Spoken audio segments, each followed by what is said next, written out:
నేను చూశాను ప్రతిపక్షంలో ఉన్న పార్టీ నాపైన తీవ్రమైన ఆరోపణ చేసింది. వాళ్ళు అధికారికంగా ట్వీట్ పెట్టారు. వాళ్ళకి నేను 24 గంటలు సమయం ఇస్తున్నా.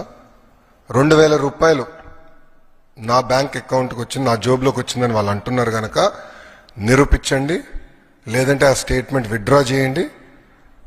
ఈ రెండు చేయకపోతే చాలా తీవ్రమైన పరిణామాలు ఉంటాయి. లీగల్గా నేను దీనిపైన ముందరికి వెళ్ళాలని నిర్ణయించుకుంటాం జరిగింది. ఎందుకంటే ప్రజలు కూడా ఒకటి గుర్తుపెట్టుకోవాలి, వైకాపా పార్టీ అనేది ఒక అబద్ధాన్ని 100 సార్లు చెప్పి నిజం చేసేదానికి ప్రయత్నించే పార్టీ. 2019 ఎన్నికల్లో కరెక్ట్గా వాళ్ళ సొంత బాబాయిని వాళ్ళే చంపేసి ఏకంగా నింద మా నాయకుడు చంద్రబాబు నాయుడు గారి పైన ఆనాడు వేశారు. మేము ఆనాడు సమర్థవంతంగా తిప్పికొట్టలేకపోయాం కనుకనే ప్రజలు నమ్మారు.